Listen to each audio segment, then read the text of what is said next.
Hello, Sensei. How are you? Good, good, good. 皆さん、この木曜日っていうのは、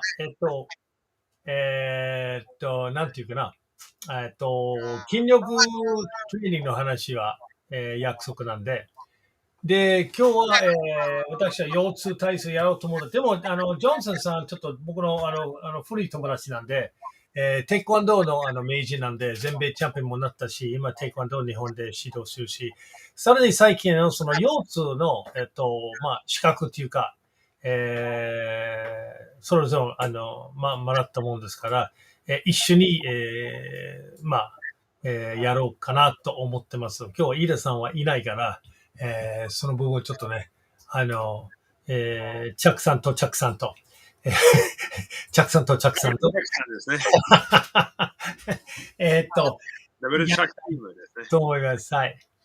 で、まあ、今までは英語をやったから、英語を、ね、聞きたい人もいるかもしれないし、日本語もやるから、とりあえず最初、紹介だけで英語になりますから、それから、腰痛体操に入るちょっとね、一緒に英語と日本語をやった方がよろしいと思うから、来週から、もう日本語だけになりますので、よろしくお願いします。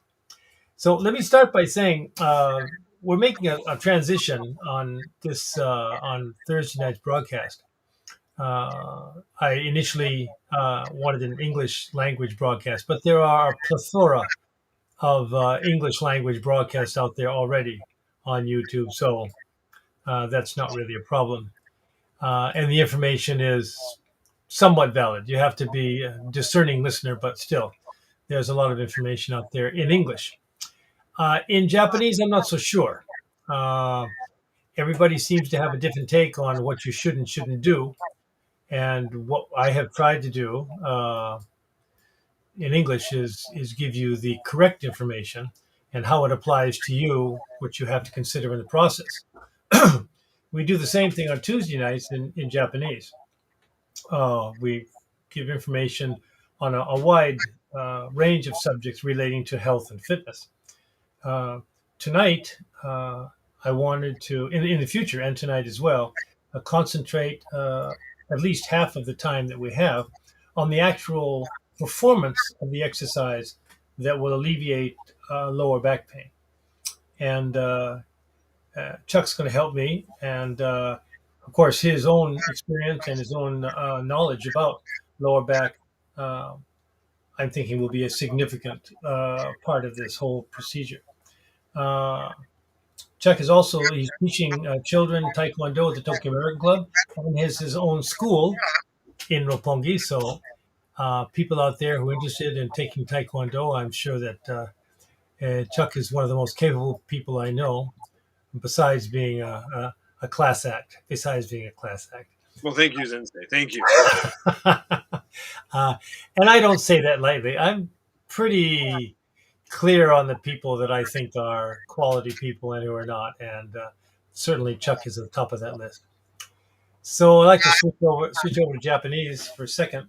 ジョンソンさんは今、テコワンドーの先生もやってますから、東京アメリカクラブで子供を教えてるし、自分の道場を六本木にやっております。で、全米チャンピオンもなったし、で、それより武道家としては、武道の心をちゃんと持ってる人間で、品の高い、優秀な人間だと思いますので、僕はそれほど、優秀と思う人は比較的に少ない。武道家は、多いけどね。今の世の中は、ちょっとね、どうかな。人の品学的には、どうかなと思うんですよ。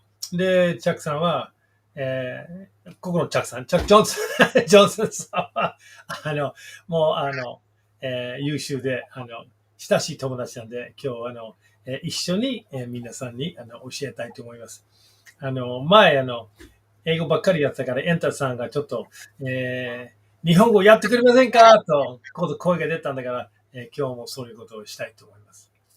Okay, so let's get started. Do you want to start? Why don't you start, Chuck, with kind of a Jiko Shokai kind of thing, and talk about your experiences when you took the qualification for lower back problems. Okay. Do you want me to do that in English or Japanese or or one after the other? One after the other is probably best. Yeah. Okay. OK, じゃあ、まず日本語でしましょうか。じゃあ、皆さん、こんばんは。チャック・ジョンソンと申します。私は日本は15年ぐらい住んでいます。いや、テコンドーに関しては、ほとんど30人ぐらいでやりました。そう、今、テコンドーの4段ですね。と、六本木の、ウィルソン先生も言われましたけど、六本木で道場が持ってて、あと、品川インターナショナルスクールの、教えててと、東京アメリカンクラブにも教えます。まあ、六本木の道場で、子供たちと大人も、教えます。そう、それ以外に私は、もともとのボディガードだから、まあ、スポーツのテコンドーももちろんやりますだけど、私の終身のは、まあ、護身術と、まあ、実際使われるの技の方が好きですよね。そう。だからそれでちょっと集中します。教えるときに。と、なんていうの、ハードな状況とちょっと危ない状況、何をするかにも教えます。じゃあ、テコンドー以外に、私はもともと日本の、初めての、外国人スタントマンでした。だから、今、そのテコンドーの道場でも、アクション道場もあります。そう、俳優さんたちにもアクションを教えると、なんかワイヤーアクションも、と、スタントとかにも教えます。まあ、同じところで。それは、よし。じゃあ、まあ、見えるかどうかはわからないでも、Quiet Flame という道場で。まあ、それ以外、腰の怪我と、なんていうの、腰の怪我のスペシャリストの免許もあります。なぜなら、maybe 4年前ぐらいですごいハードなスケジュールで、少しずつ腰が痛くなって、and then 急にヘルニアになった。結構ひどいの、ヘルニア。それが治せるときに、もうなかなか治らなかったから、まあ、どうするかなと思ってて、でも、まあ、しょうがないから、まあ、普通続きました。それで、2番目のヘルニアもなりました。それがもっとひどかった。その後、もうしょうがないで、必ず腰のことがものすごく深くに理解してかった。だから腰の怪我のこと勉強して、そういうスペシャリストの免許を取りました。No. Okay, so now that whole thing again in English. Thank you. Please. Thank you. Yes. Okay, so yes, my name is Chuck. I've been doing Taekwondo for about 30 years, and I have, as Master Wilson said, I have a dojo in Roppongi. I also teach at the Shinagawa International School, and I also teach at the Tokyo American Club. Now, unlike a lot of Taekwondo dojos, I love sport Taekwondo because I was a sport fighter myself, but I was also a bodyguard for a long time. So kind of my way of seeing martial arts is very much about usability and real life applications and things like that. So even though, Taekwondo has much more, nowadays, Taekwondo has much more of a sport edge than a self-defense edge to it. The way that I teach everything is with a kind of heavy self-defense orientation.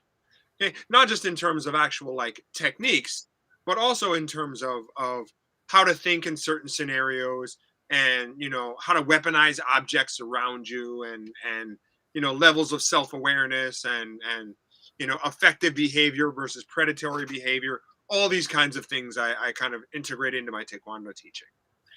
Now, that fact aside, another thing that I do, because I was also Japan's first foreign stunt guy, because when I came to Japan, there were very few big, muscular black dudes, which meant I ended up being a bad guy in Japanese action movies. Me too.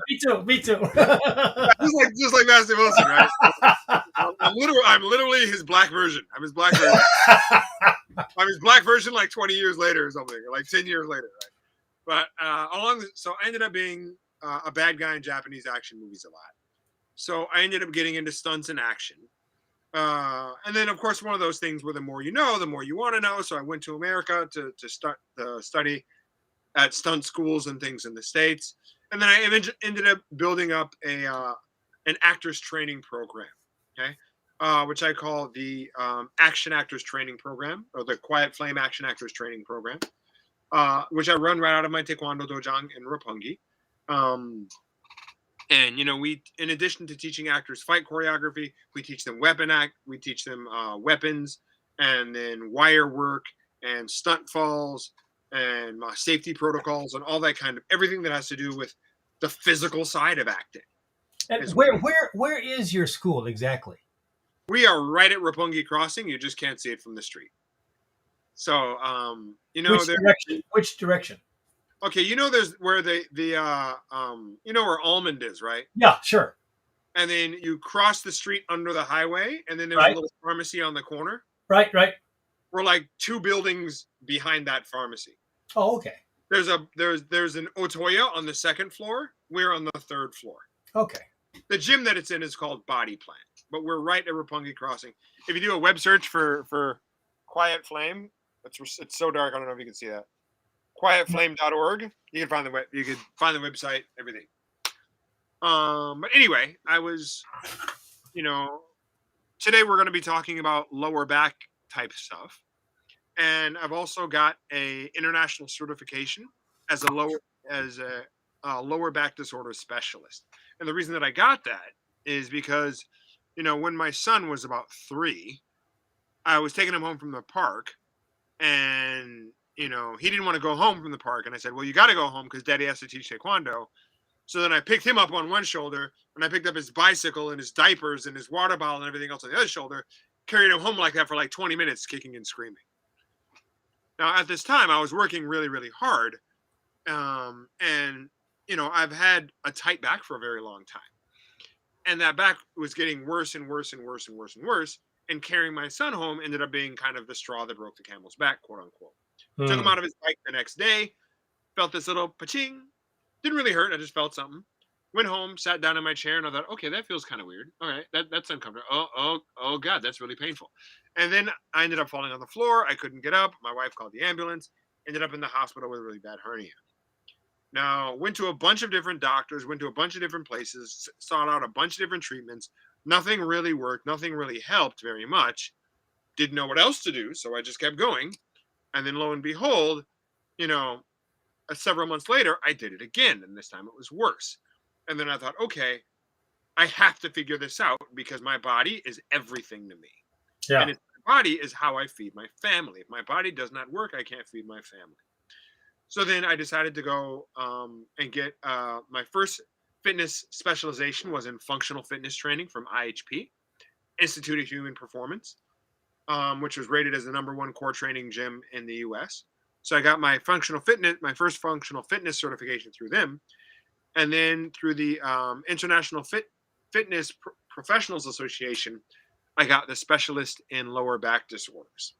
So that's what brings us to where I am now. And my second business is called Strong Body Japan. And it's all about helping people who have back pain figure out that back pain, analyze that back pain, and figure out how to make that back pain go away. And that's what I do. Do you do that in your dojo as well? It can be, but it doesn't have to be. Oftentimes I just go to people's homes as long as, because if we use the dojo space, then it's a little bit more because I have to pay to use the space. Sure. Because I don't rent the entire space from myself. I only rent the space hourly because it's Tokyo and Roppongi is expensive. Yeah, right, right. Yeah. Any extra time I spend in there outside of my usual dojo time is time that I have to pay for. And in order to mitigate that cost to the clients, I give people the option of just meeting me somewhere. And it could be anywhere. It could be at a sports center. It could be at a park. It could be at their home. And then if I meet them at their place or at a place that they choose, then it cuts down the cost of the lesson by quite a lot because then I don't have to pay. But I can do it out of the dojo, yeah. Yeah.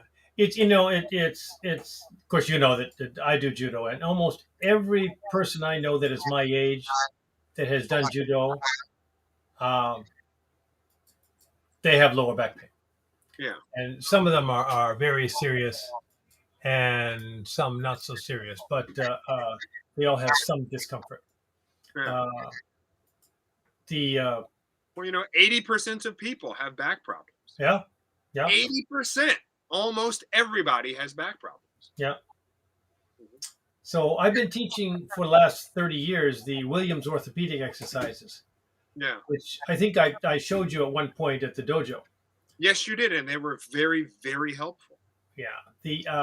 The problem is, as you mentioned, the problem is in your lifestyle. What Yeah. do you do that precludes or sets you up for injury? Yeah. So let me get this across to the people in Japanese. 日本語で聞いてる方はちょっと説明しますけど、ジョンソンさんの、椎間板ヘルニアは2回ほどあって、で、それから、その腰痛の、まあ、資格を取って、そういう、人を、教えたり、脊髄の周りの筋肉を強くしたりとか、いろんな訓練やってる。それは、私もそういうウィリアム体操というのは根本的に柔軟性をやって、それから柔軟があったから、これから、それ終わったから、コアトレーニングとか、背筋と腹筋のバランス力を強くすればいいと。それはいいんですよ。問題はその事前に、なんでそういう腰痛になったかどうかと。そうすると生活見ないといけないもんだから、生活の中ではどうすればいいかどうか。最初から腰痛にならないように、椎間板ヘルニアにならないように、どういう生活を、どういうことを生活の中で注目されて、こっちの方がちょっとやっちゃダメだよとか、ちょっとやってもいいよとか、こういうやり方あるよと。それはジョンソンさんにはそれちょっと説明してほしいなと思うから。I think what Chuck has to offer in terms of not only alleviating the pain once you have the problem, but lifestyle changes that you might want to adopt to prevent getting the problem in the first place. Absolutely. And a lot of that is just, well, it's not that difficult. Very slight changes in posture, how you sit, how you stand, understanding where the problem rises and taking a preventive course of lifestyle adjustments before you get to the point where it's really requires, well, more serious attention and hopefully not operation. Once you, a dislocated disc is one thing, but if that disc bursts, then basically you're kind of setting yourself up for operations and spinal fusion, and that's another bucket of worms I don't think anybody wants to get into. No, so, absolutely not. One of the things that I had read is that the success rate for surgery, not in terms of the surgery not going correctly, but in terms of actually alleviating pain, most people that get surgery don't actually feel better after. Go ahead. I had a not a very bad experience, but I was training two people in their 80s in Yokohama.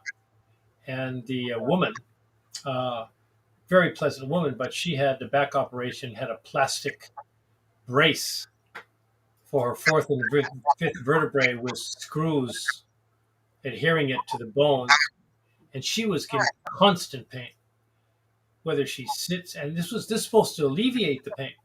And they asked me to do rehabilitation exercises, and I said, "Look, this is the doctor should take a look at this. This is not." But the doctor got into the problem in the first place, so she had the operation, and it didn't do anything for her. So now she's back in Germany having perhaps another operation, but she was constantly suffering, and she couldn't do anything. Couldn't sit, couldn't stand, couldn't sleep, couldn't do anything. Terrible. Yes, terrible. It's horrible. And the thing that makes it worse is that oftentimes, once you get surgery, that can't really be undone. Right, exactly. But the thing is that most back injuries, especially back injuries that happen when they're young, until you get into things, as you said, like, for example, rupturing discs, if it's less than that, then most back injuries will heal by themselves over the course of several years. Yep. It's not a fast process. It'll take years, but over years, most back injuries will heal by themselves. Yep. So generally, back injuries are not a life sentence. They just take a very, very, very long time to heal. Whereas if you get surgery, that can end up being a life sentence. Yeah. Which is why you want to avoid surgery.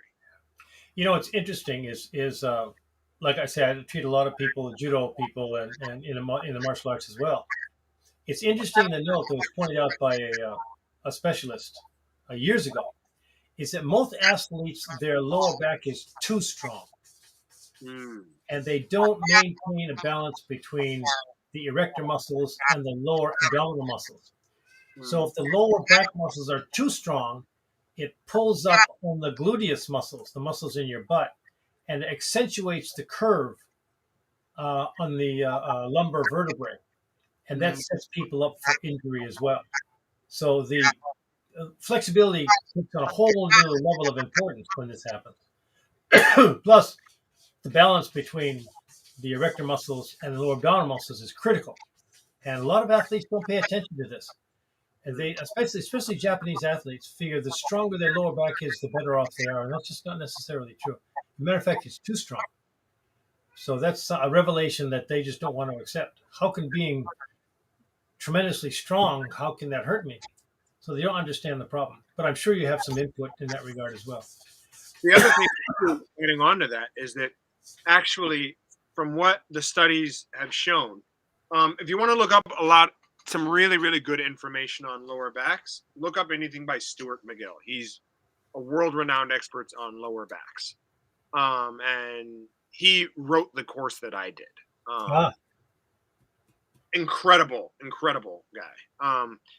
But, you know, one of the things that I had read in this course is that basically, rather than strength, postural endurance, way more important than strength is. Yeah. Meaning, like having the endurance to hold everything in the position that it's supposed to be over long periods makes a huge difference in your long-term back health than just the physical strength of your lower back, which would help you with things like lifting, right?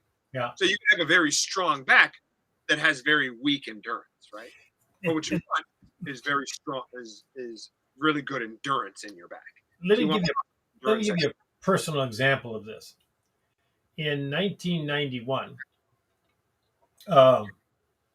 I was looking to be, well, if not winning, placing a top 3 in the World Powerlifting Championships. Yeah.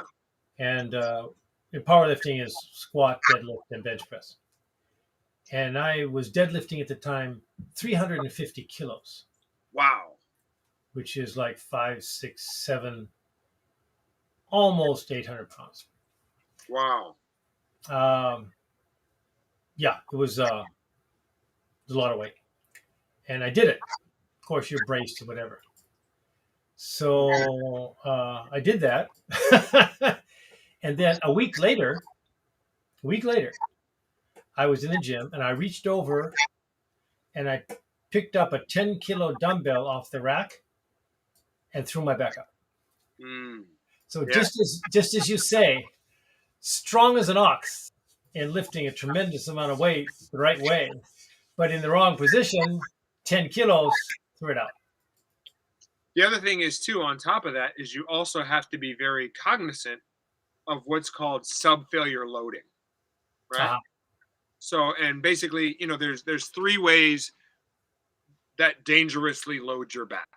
Okay? Right. One, the obvious one is lifting things that are too heavy. Everybody knows that. I know. Obviously, Master Wilson knows about that. Okay. Yes. Yeah. So that's one of the dangerous ways of loading your back. Another one is static positions. Okay.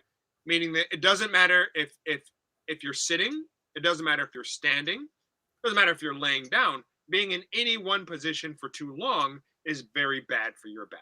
Okay? This is why standing desks don't actually work. Because when you're doing a standing desk, you're still just standing. It's the static position.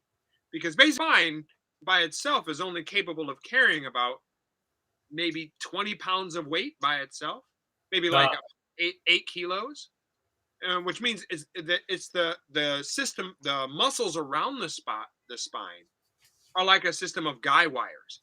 And it's that system of guy wires that's holding all of the weight. And muscles aren't supposed to stay clinched in one position for a long time. They're just not made for that, right? They're Right. made to contract, release, contract, release, contract, release. So what that means is that basically the healthiest thing for your back is to be in motion, right? So if you sit for a long time, that means every 30 minutes or so you need to stand up. If you stand up for a long time, that means every 30 minutes or so you need to sit down. You should not lie down for an extended period for any reason except sleeping. Because when you lie down, because of gravity, your discs fill with fluid and that tightens up your back, Right. making it much more prone to injury, which is also why you're taller when you first wake up in the morning. It's because your discs are filled with fluid. But that means that if you exercise as soon as you wake up, then you're much more likely to hurt yourself really badly because your back is super tight. Let me get this across in Japanese. 皆さん、今のチャックさんと私が話してるのは、その、背筋の力っていうのは、私は、ずいぶん前だけど、もう30年近く前には、パワー系のスポーツやってて、全日本の取った次の年には、デッドリフトっていう種目があって、もう350キロ持ち上がったわけ。この背筋力。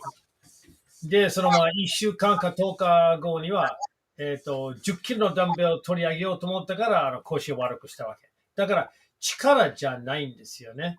だから、それはみんなちょっと勘違いする部分があるわけ。力よりは、今ジョンソンさん話したようには、your turn. In Japanese, what you just said, static strength. Oh, okay. どうしようかな。私の日本語は足りないかな。大丈夫、全然大丈夫、全然大丈夫。Okay, じゃあ頑張ります。So, how do you say endurance? Do you know the word for endurance? 持久力。持久力？はい。Okay. じゃあ本当に、腰に関しては、強さ代わりの持久力？持久力。持久力。スタミナの方が大事ですね。そう、なぜなら、実は背骨は、骨だけど、実はそれは、8キロぐらいの重さだけできる。それ以上変わる。8キロ以上には耐えれないね。そう。でもすごい重いものの、上げるの力のは、それは筋肉から。そう、筋肉の強さ。だけど、ずっと同じポジションだったら、筋肉はずっとこうやるですね。はい。でも筋肉はそういうことが良くないですね。固まってしまうんだね。こうやるで、なんていうの？柔らかい。いや、そう。なんか、contract, release。なんていうのかな。収縮したり、伸ばしたり、そういう筋肉の働きですね。そう、ずっと同じポジション、筋肉に関しては、ずっと同じポジションは、良くないですね。だから、体に関しては、一番大事のは動く。例えば、ずっと座ったら、毎30分か毎50分で必ず立った方がいいです。それからずっと立ったら、30分の後か50分の後、座った方がいいですね。そうすると、なんかちょっとバランスができて、それが怪我の可能性が減らします。So, anyway, those are, I said one was lifting heavy things. Sure. 一つの危ないことのは、すごい重いものを上げる。みんな知ってるです。すみません。もう一つは、ずっと同じポジションでキープする。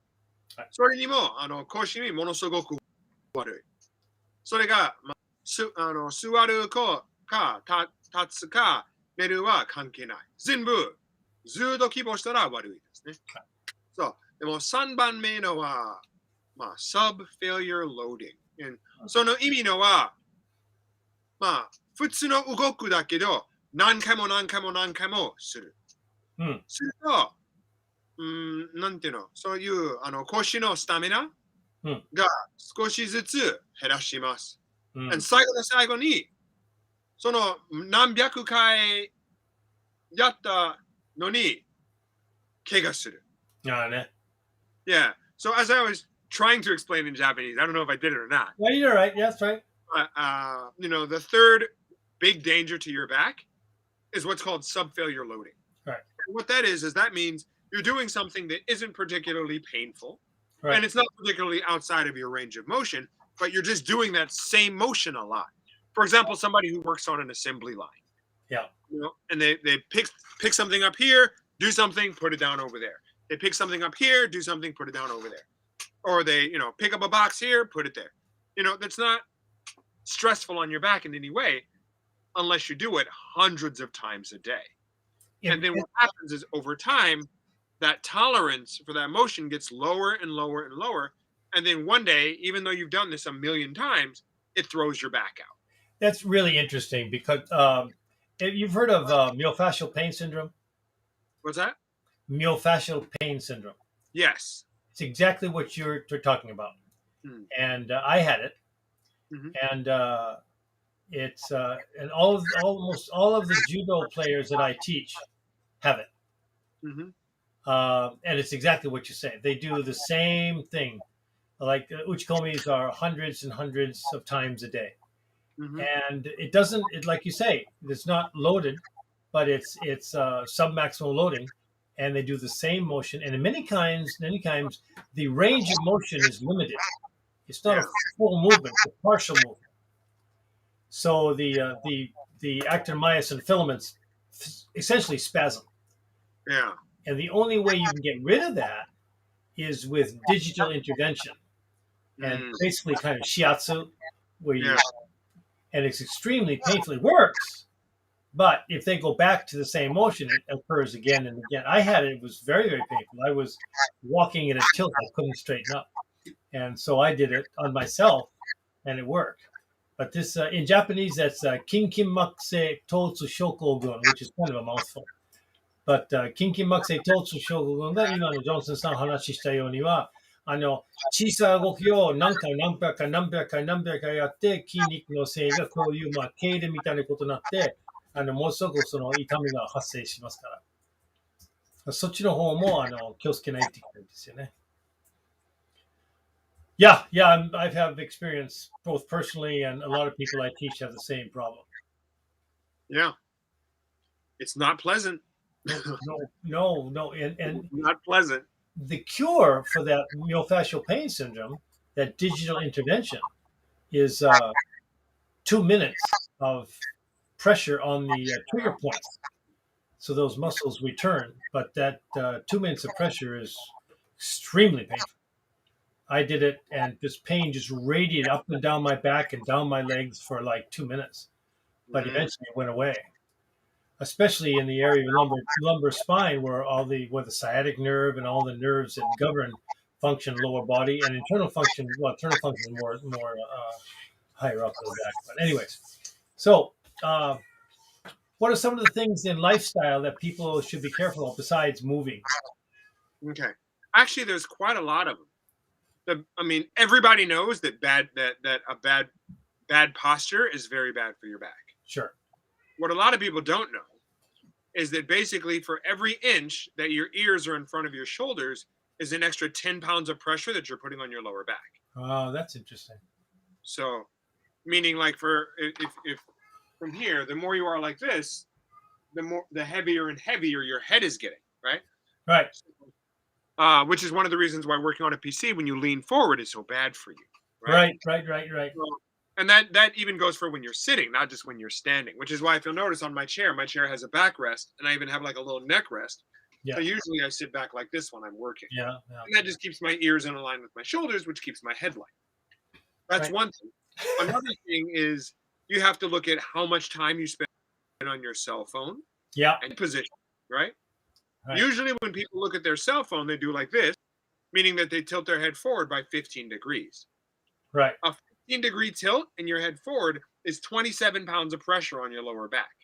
It's like wearing a 30-pound backpack, right? So if you spend a lot of time looking at your phone like that, then you're going to get a backache from it. And you won't know whether that backache is from looking at your phone, but it's from looking at your phone.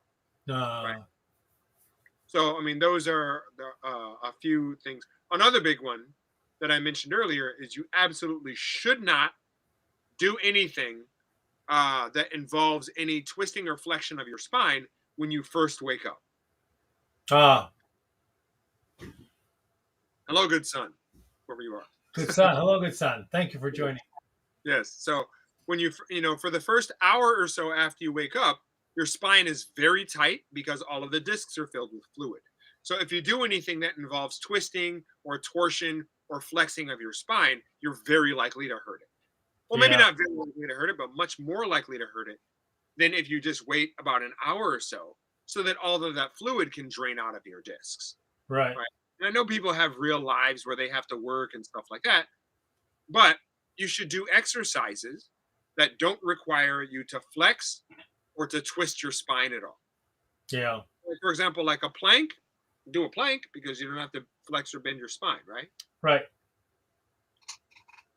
So, I mean, those are just and there's tons of them. Another one is when you carry a backpack.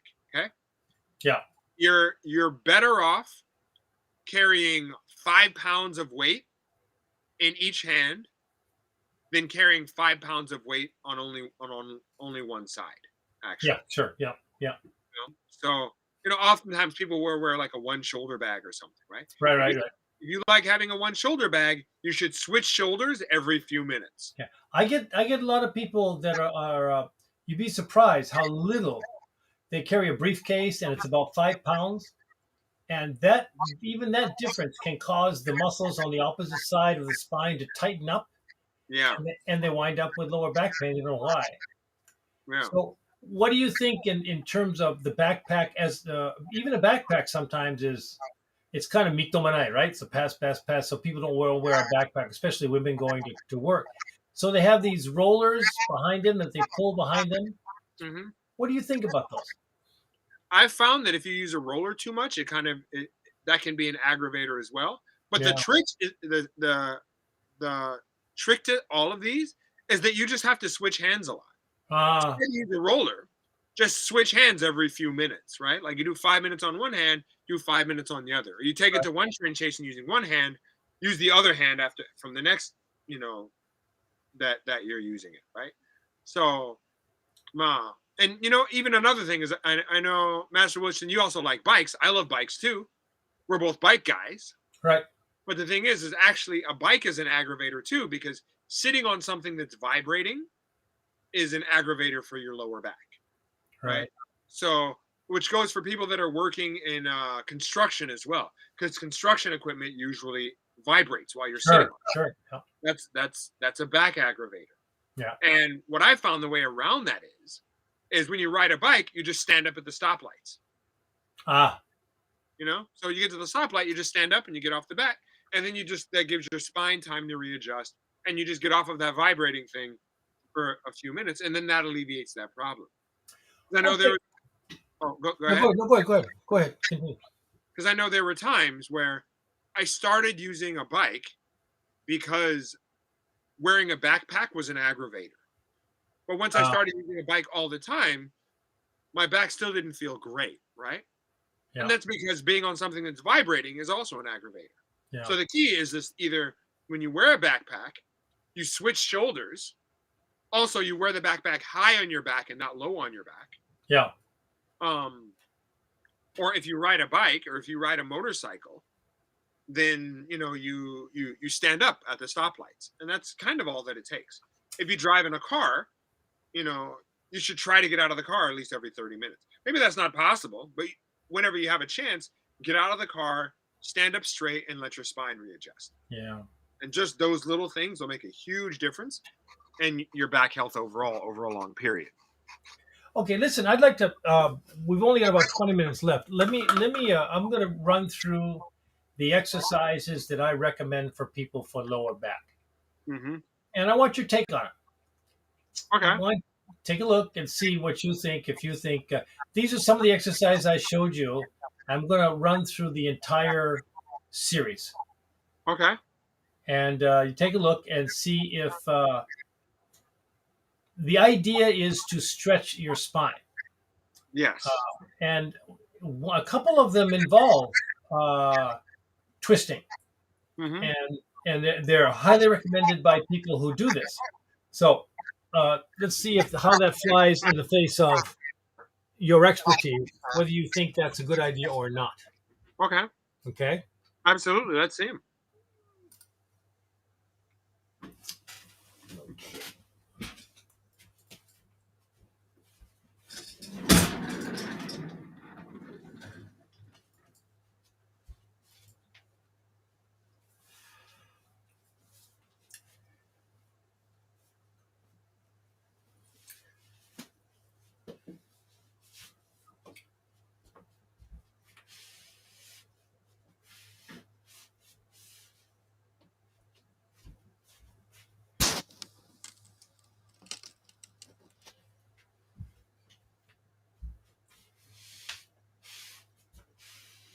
Get this chair.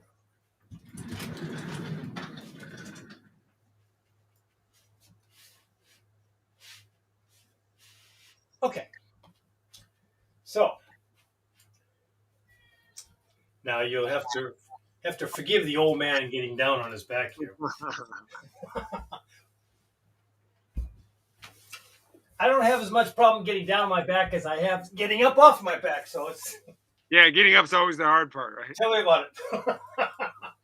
So the Williams exercises, you begin with a simple stretch, and you put your hands above your head, and you stretch one limb after another.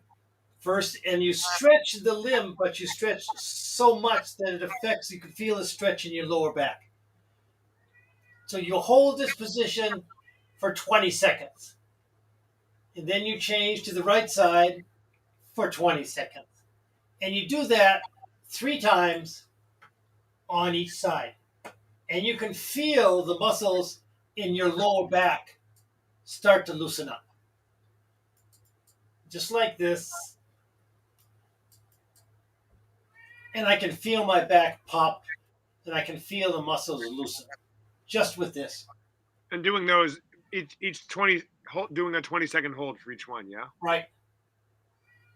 Then you do the same thing with your hands above your head, and your feet, your toes are pointed, if you can see them, they're pointed towards the ceiling. So you stretch as if you're pushing your heel in that direction. So it's the same thing, hands above your head, right foot, 20 seconds, left foot, I should say left heel, 20 seconds, each side, 3 times. And that's the initial beginning. So people who have really bad back pain, this is enough to start with. Especially if they have like a herniated disc. It's not dislocated to the point where it's really painful, but it's beginning. And a lot of people have a slight dislocation where the disc is slightly out of alignment. And this will facilitate that. Just this. Then you bring your right knee into your chest. This is very common. You see it a lot. You pull your knee into your chest, and you pull as high as you can, and you hold this for 1 full minute. The idea for 1 full minute is the first 20 seconds of a stretch, the stretch reflex kicks in, the muscles tighten up. The next 15 seconds, they begin to loosen. But for 30 seconds, you just maintain a certain level of flexibility, but not much. But the developmental stretch is from 30 seconds to a minute, so you hold this for 1 minute. Then you let this down slowly and do the same thing on this side. And you do that for 1 minute each side. で、最初はちょっと腰痛い人はもう手と足を右手、左手を交互に20秒間ずつ維持して伸ばして、で、足の方は下駄足になって、右足、左足、交互に20秒ずつなわけ。それ終わったから次の段階で、こういう肘を引き上げて、胸に引いて、1分間。で、それを下ろして、今度は、自分の方に引いて、1分間。これだけはウィリアムズ体操の、最初の段階と2番目の段階。So the first stage is just stretching. Second stage, you do the first stage plus pulling the knee. Then it gets tricky Then they suggest that you pull this knee over to this side and hold that position for a minute. What do you think? Yeah, I think. I mean, it's. I think they're great. So I actually do that stretch myself, and I think with all of these exercises, what it comes down to. I mean, personally, I think that the ones where you're laying on your back before you bring your knee up. Yeah. I mean, all of those keep your spine in a neutral position. Right. So I think pretty much anybody could do those regardless of back health. Right. I think the ones where you bring your knee over, if depending on the kind of issue that you have, you might have to be careful with that. But you'll know because if you do it and it's painful, then you know that you shouldn't be doing that. Yeah, exactly. Right. But if it's not painful, but you just feel slight discomfort from the stretch, then you know that it's fine and you should be doing it. Right. Yeah. So, but as you mentioned earlier on, you taught me the Williams exercises. I did that when I got my first hernia. That worked better than the acupuncture and the massages and then or the muscle relaxers that I got from the doctor. Those exercises worked better than all of that. Right. Yeah. So. Well, I've had a lot of success with this. A lot of success. But the problem is that people get into it. This is what I just demonstrated was the first stage. Then when you come to a sitting position and you reach over and you attempt to touch your toes. Mm-hmm. And this is to stretch the hamstrings as well. And that's okay. I'm very poor at that. And then from yoga, they adopted this where you bring your left leg up, put it across to the other side, and then turn and hold this position. And on the other side, what this does, it appears to stretch this whole area from your back all the way to your butt and your upper leg. And this position, each one of those positions hold for 1 minute. Nothing is aggressive, and nothing has any kind of ballistic movement. It's slow methodology. You stretch and you wait for the body to accommodate. In Japan, they did the ballistic stretching for years. They didn't understand that ballistic stretching actually exacerbates the tightening of the muscles around the joint. And so now they've come to accept a static stretch kind of thing. And most of these exercises are accepted. Not that everybody does them, but they're accepted. Yeah. So once that's accomplished, once the back is aligned and there's no herniation at all, then you move into static movements for strength. And like you mentioned, the planks. Yeah. And the core exercises, core exercises only been around for like 5 or 6 years. Yeah.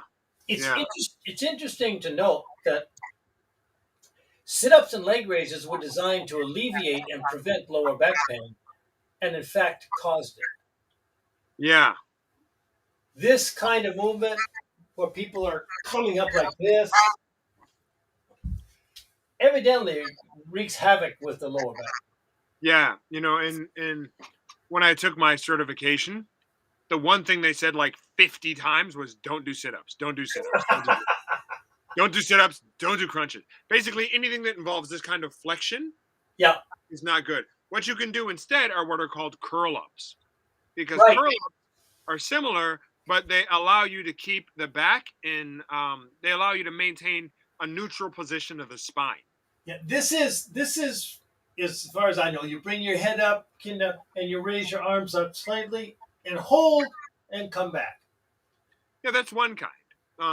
Another kind of curl up is you extend one leg, and then from there, basically trying not to curl upwards like this, but just hinging up like that. So you only need to lift your head about this high off the ground. Right. All you want to do is basically, if I can get my hand in the right position, you flex your stomach so that you hinge upwards like that, keeping your spine in a neutral position. Yeah. Yeah, I can feel that. You just flex your stomach and you just hold the flex. Right. And then you do that for 10 seconds, you release. You do it for 10 seconds, you release. And then you do that 4 times, then you switch the legs. And the reason you do it that way is because basically, when you look at planks, one of the reasons that planks don't help you much with postural endurance is because when you hold the plank for a very long time, basically you're putting the muscles into oxygen starvation. Right. And oxygen starvation isn't the natural state that they would be in when they're trying to maintain a position. They would be oxygenated. So, the reason that you release every 10 seconds is to allow the muscles to reoxygenate. There's a very interesting. It used to be there's like a Guinness World Record. The guy held a plank for like 3 hours, kind of thing.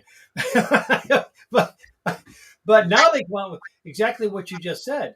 The plank is held for 10 seconds, release, 10 seconds, release, 10 seconds, release, and that seems to have more benefit. It has way more benefit. Yeah. So, I want to share it. Sinte, can I share a link in here? Sure. Let me see. I'm just gonna look it up real quick. On my my second company's channel, Strong Body Japan, I share what are called the Stuart McGill's Big Three. Huh? The Big Three are supposed to be the 3 best exercises for developing postural endurance. One's for your anterior musculature, one's for your posterior musculature, and then one's for the sides. And let me see. Just let me look up that video real quick, and then I will share the link on how to do them. Yeah, let me see if I can do that.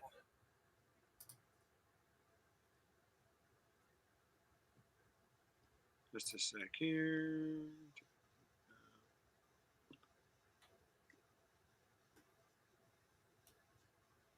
Enter さん、こんばんは。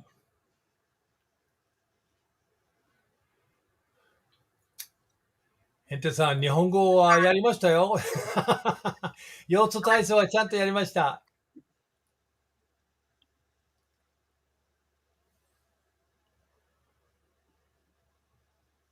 I don't know how to shift this over to you. Okay, let's see. So, is there a chat box that I can share this in or something? Yeah. On my side, but I don't know if that's on your side. Oh, okay. Well, I can just send it to you in the private chat. Okay.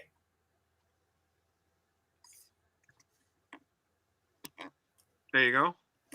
And then if you could just share that with everyone.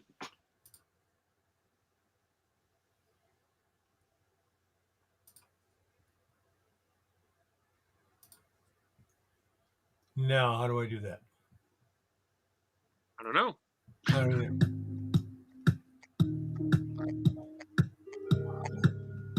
I'll find a way to do it. I can hear the music from it.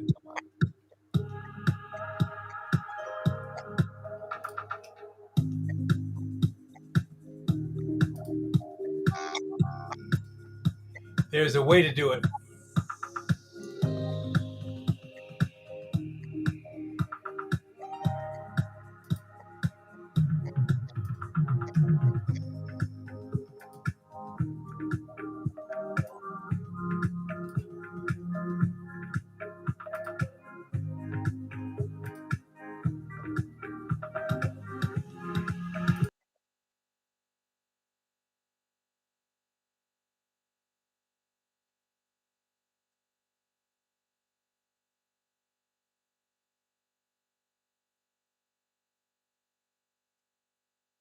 Oh, Master Wilson.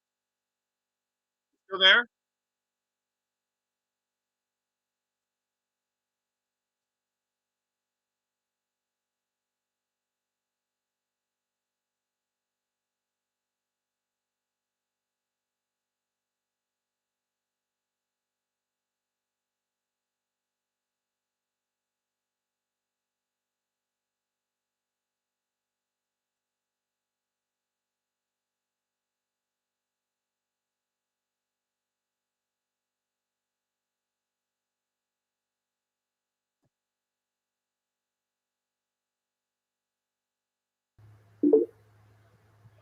Are you back? Yeah, it just occurred to me I can just do a screen share. Okay. I left the whole thing. Yes, you did. You disappeared for a minute.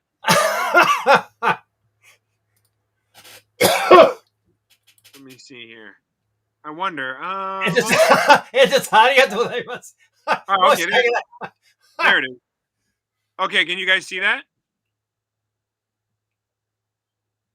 No,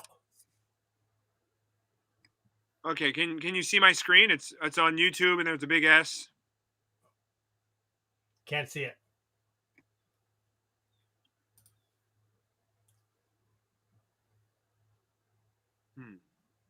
Yeah.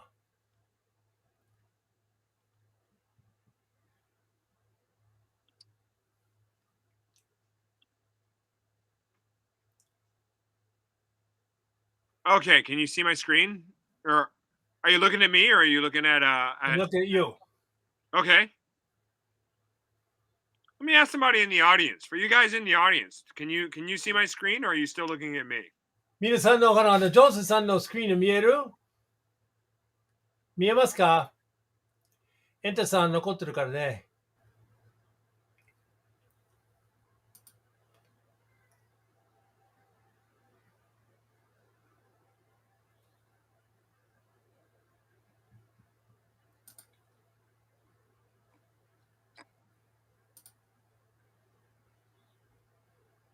二人が見えるね。二人とも見えるけど、あとは見えない。They said they can see it. They said they can see us. Oh, okay. Okay. What I'm sharing, it should say 3 exercises for postural endurance. I guess you can't see that? No, I can't see it. I'm sorry. Oh, that's a bummer. Okay. どうしようかな。There we go, Chrome tab.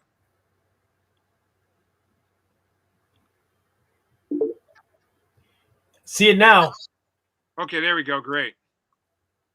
Bam. All right. Well, let's go ahead and let's do it.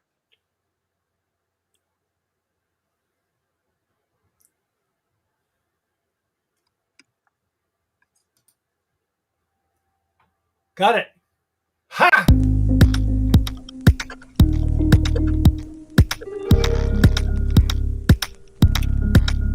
エンタさん、これ見えるね。As you can see, like I'm not.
Sonakanji.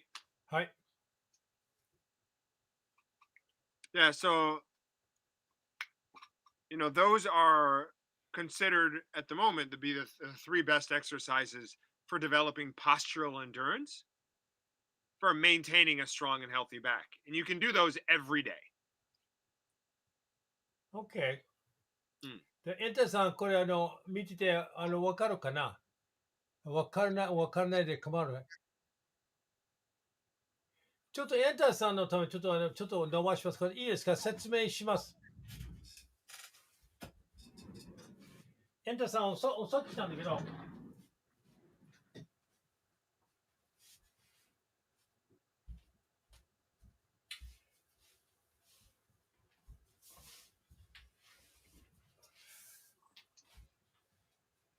これエンタさんのちょっと復習しますから。最初はこういう寝てて、右手を20秒、左手20秒、右足20秒、左足20秒。これを 3節ずつやった方が、まず第一は、脊髄、特にその腰痛を伸ばす方法がある。見えるかな？もう一回言います。寝てて、足は下駄足にして、左手と右手頭の上に、で、左手を20秒、右手20秒、繰り返し3セット。左足伸ばして20秒、右足伸ばして20秒。これ交互に3セット。それから右膝を引き上げて、両手で胸を引いて1分間。それを下ろして、で、今度左膝を引き上げて、腰に引いて1分間。で、それを伸ばす方。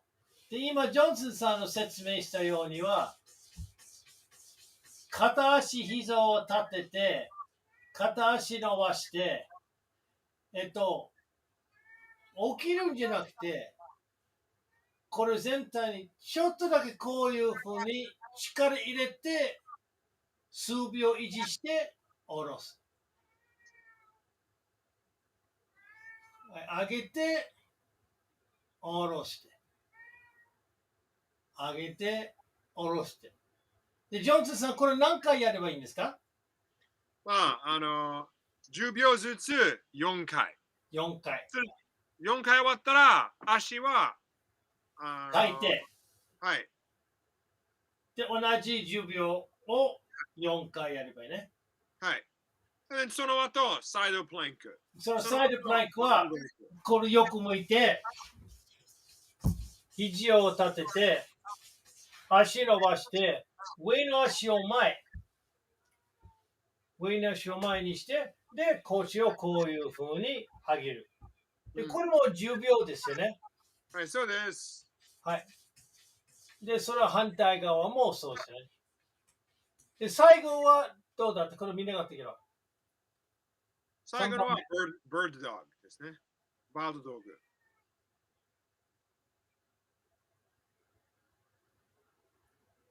ちょっと説明してください。me? 3番目の。The third one? Yeah. Okay, Ja, for that one, you get on your hands and knees.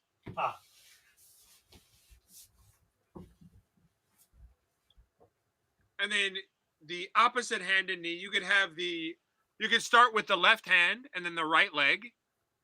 Oh, like this? Yep. And you extend them both straight out, as straight as you can. And then you flex the foot down and you stretch the arm forward and you hold that for 10 seconds. OK。で、これバードドッグっていうのを、これ四つん這いにして、最初は右足、で、下駄足にして、で、左手。これを10秒。で、これ10秒終わったから、左足、足は下駄足にして、で、右手伸ばす。これは10秒ずつを4セットね。Yes. But what you want to do is you do the same side 4 times, then you switch to the other side. で、右側を10秒4セットやって、その左側を4セット、10秒4セットやればいいと。The other thing that's important is that most people, when they do this, they tend to raise the heel higher than their back. Yeah.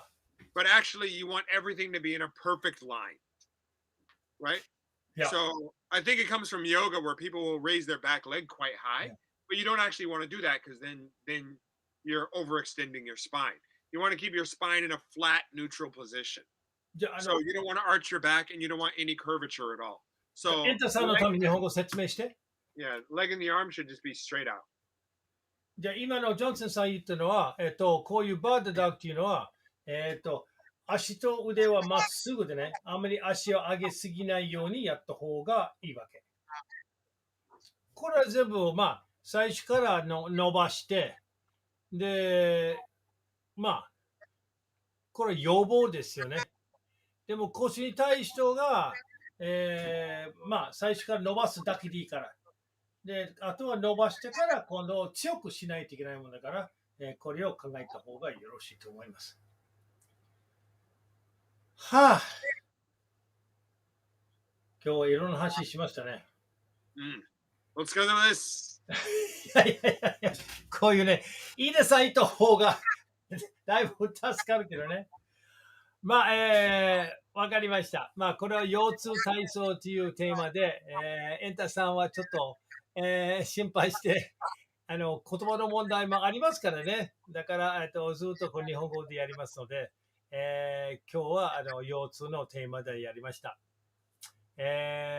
今度は、届くかどうかわからないけど、ケトベルトレーニングの方をちょっと紹介したいと思いますので、来週の木曜日には、ケトベルトレーニングを紹介したいと思いますから、ぜひ見てください。Thank you, Mr. Johnson. Appreciate it. Thank you, sir. It was my pleasure. My pleasure. Great talking to you. You too.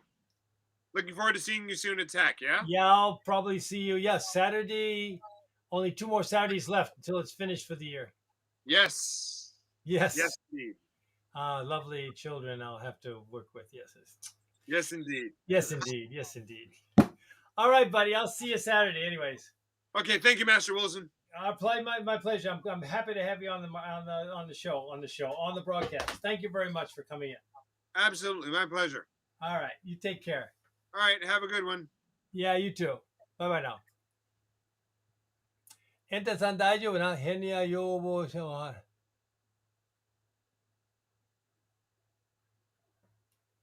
ヘルニアの要望ね。ちょっとこれ延長しますけど、今、ジョンソンさん話したのは、ヘルニアの原因はいろんな原因があります。で、今の体操はその要望だけど、なかなか人はやらないんですよね。日常生活にはちょっと気をつけないといけないんですよね。普段の行動。だから、ジョンソンさんはそういうもう専門家ですから、資格を取ったんですよ。その腰痛体操とか。彼もヘルニアは2回ぐらいほどあったんですよね。で、みんな結構間違えるんですよね。背筋が強ければ、それは腰痛の要望になるで、そうではない。彼も言ってるから、背筋力よりは、背筋の持久力は重要なんですよ。だから今の体操が、そういう、持久性20秒、30秒維持すると、筋力の持久性が生まれるから、そういう軽い体操でもやった方がいいと思うんですよ。で、今、腹筋っていうのは起き上がって何回も起き上がるのは、最初は腹筋やるとか足上げをやると、腰痛の要望になるんじゃないかな。そうではなかったねと。だから、ある位置を守った方が、逆に腰痛はならないと。強くするなら、筋肉ね、その瞬発力よりは持久力だった方がいいわけ。でも、どんな持久力があっても、姿勢も重要ですね。長く座ると腰に悪い。長く立つと腰悪い。立ったり座ったり立ったり座ってる方が、1分間ずつじゃないんだけどね。例えば2、30分ぐらい座るんでしたら、立ち上がって動かしてやった方が、腰の緊張感は、良くなるから、姿勢はいくらか良くなるし、で、硬い筋肉は悪くなる可能性は高いから、それしない方がいいと彼も言ってるから。腰痛体操っていうのはもう背筋力だけじゃなくて、背筋力と下腹ですよね。背筋力強すぎると、逆に大臀筋引き上げて、脊髄、特に3番と4番と腰痛の部分で、ちょっとへこみすぎるから、神経が挟んでしまうし、痛みが発生する。だから、ひねる運動は当然に良くないし、特に朝早く。で、腹筋も良くないし、こういうような、なんていうかな、緊張したまんまの形上げて、今先によって、ちょっとだけ頭上げて、これを10秒間維持して下ろしたりして、あとプランクとか、あとは先によって、なんとか道具の、やった方が、やった方が、バッドドッグというやった方がいいわけ。右手と左足、左手、右足。これを、10秒間やって4セット。で、手と足を変えて10秒間4セット。やった方がいいわけ。要は柔軟性はまず最初ね。どのぐらい柔軟性があるかどうか。次は姿勢。座る姿勢、立つ姿勢。仰向き寝ないで、うつ伏せ寝ない。座るのはまっすぐ座って、足は90度、腰は90度。そういうようなまっすぐ座った方が腰の負担少ない。あと、ジョンソンさんも言ったのは、携帯にずっと見ないで、できるだけ頭を上げてやった方がいい。この体勢だけでも腰にきます。だからそういう、総合的に自分の、生活の中で見直した方がいいじゃないかなと思うんですよ。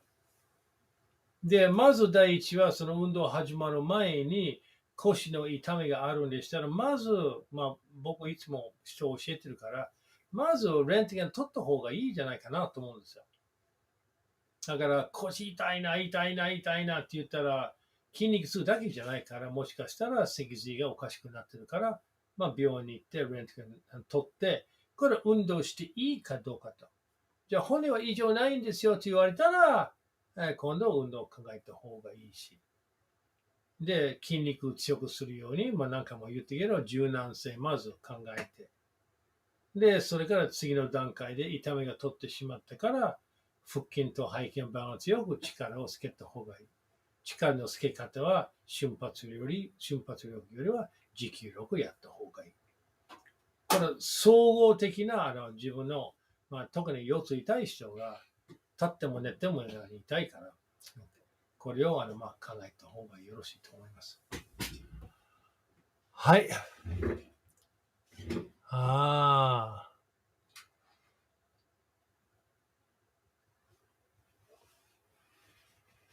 腹筋はね、気をつけた方がいいんですよね。